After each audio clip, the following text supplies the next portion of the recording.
sobrang dami ng pera, nagpatayo ng bahay, first floor, second floor, third floor, fourth floor. May ganyan sa amin. 18 yung kwarto ng kanyang bahay, 4 na palapag. Pagtanda mo naman, hindi mo na makita ano kayang nangyari doon sa kwartong yun. Ang Biblia nagsabi na pag tayo ay nagpatayo ng bahay, kung babasahin mo maigi, na kapag tumanda ka, nalalakaran mo pa yung kwarto, nabibisita mo pa.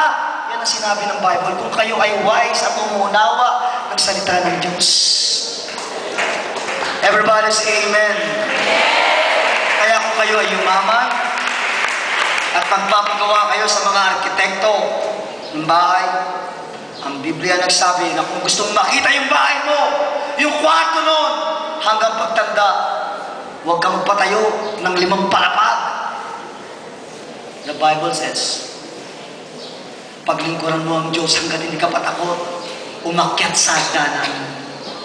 Hanggat hindi ka patakot sa heights, hindi ka pa nalulula, hanggat wala ka pang rayuma. And the Bible says, mga kapatid, paglingkuran mo ang Diyos, and the almond tree shall flourish, and the grasshopper shall be burdened. Alam niyo yung almond tree, kapag yun ay nagpo-flourish, yung kanyang mga dahon ay puti. Ang sabi ng Bible, paglingkuran mo ang Diyos, hanggat wala ka pang puting buhok. Whether you like it or not, kahit ano pang eskino lang nilalagay mo sa mukha mo, kahit ano pang pagpapakulay mo, nagdaday ka, at sinasabi mo dahil puti ang buhok mo, sinasabi mong I die daily. At kahit gaano makakinis ang katawan mo, isang araw, maiging kulubot yan. Ako lang eh. Pag tinitignan ko yung picture ko noon, tsaka yung picture ko ngayon, mas gwapo ako ngayon. Pagkawarin ko ngayon yung Panginoon. Meron kasi akong picture dito pag nakikita ko, hindi ko alam kung ako ay anak ng mga nagkakambing eh. Pero isang araw talaga puputi ang buhok mo. Sabi dito, kung yung grasshopper daw ay hindi na makalipad. Alam niyo yung mga tipaklong pagbata, ang tataas niyang tumulong. Ang tataas niyang lumundag. Kapag may nakita kang tipaklong na naglalakad na lang, matanda na yan. Ganyan lang yung tipaklong, nahuhuli mo na siya. Ang Biblia nagsabi na hanggat meron ka pang lakas, paglingkuran mo ang Diyos.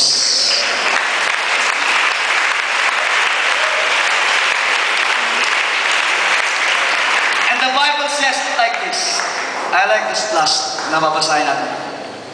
Verse 5. Tignan niyo yung Bible nila. Ecclesiastes chapter 12 verse 5. Sabi rito, the almond tree shall flourish and the grasshopper shall be burdened. The next is, and the desire shall fail.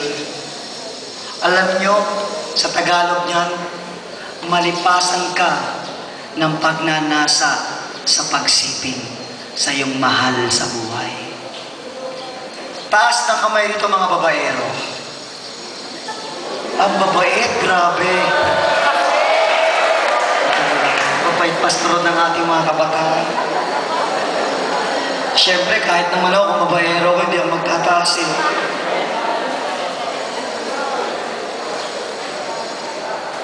Whatsoever a man soweth, he shall reap. Everybody say amen.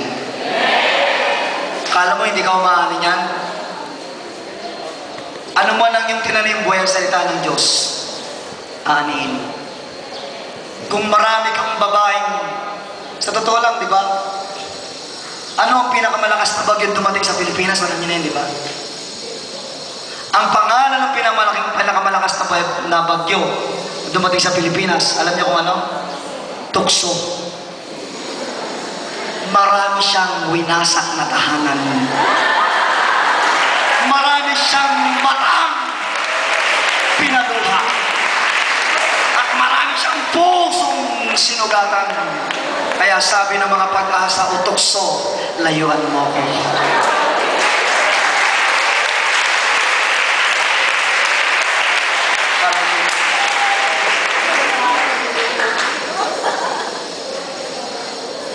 Huwag niyong gamitin, mga kalalakihan,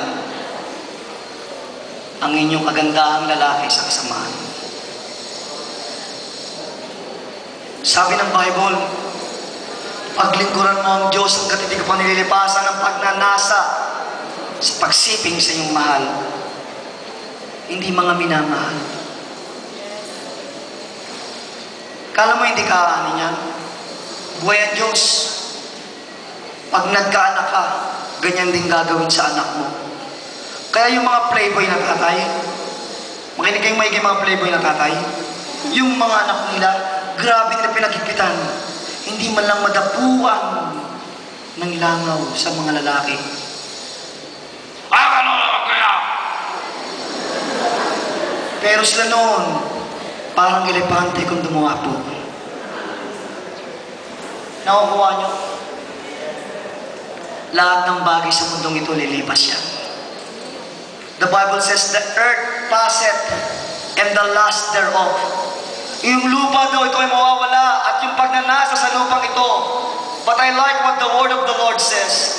But he that doeth the will of God abideth forever. Ang sino mang gumagawa ng kalooban ng Diyos ay mananatili magpakailanman. Kaya huwag nating gamitin yung ating charm para tayo ay mapahamak. Ang iba sa inyo, alam nyo na eh, di ba? Ginagamit talaga ni Satanas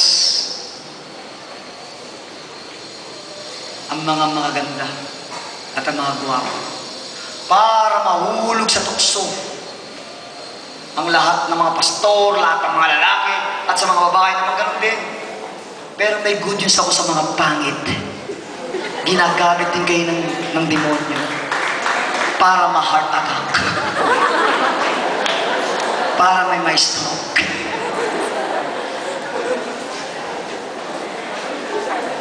Gisingin natin ang ating kaisipan. Ang sabi ng Biblia, mga kapatid, hanggat meron ka pang buhay, verse 7, hanggat hindi ka pa namamatay, when the wheel are broken of the cistern, hanggat ang kaluluwa mo o ang katawan mo hindi pa bumabalik sa lupa, hanggat meron ka pang lakas, mahalin mo at ibigin ang ating nag-iisang Diyos.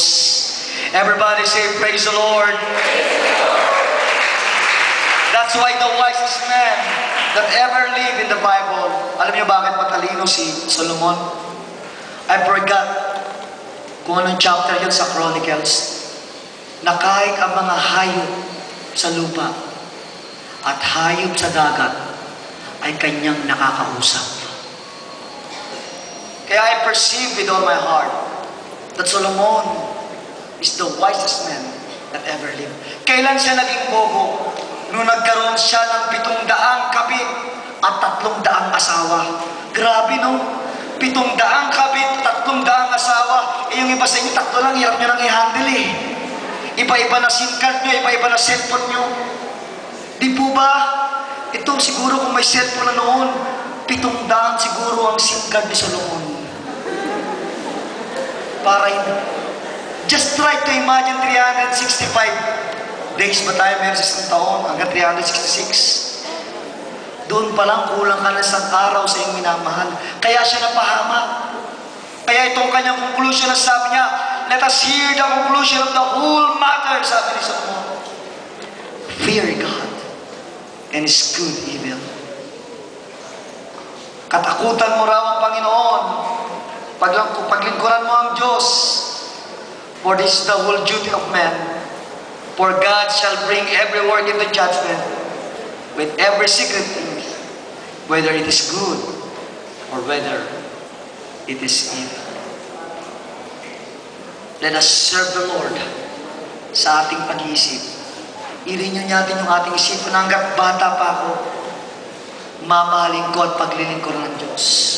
Maging laman kayo ng simbahan, hindi laman ng sinihan, hindi laman ng diskuhan, hindi laman ng kalayawan. Dapat kayo ang mga kabataan, tayong maging laman. Lagi tayong nasa church, nagagalak tayong maglingkod sa ating Panginoon.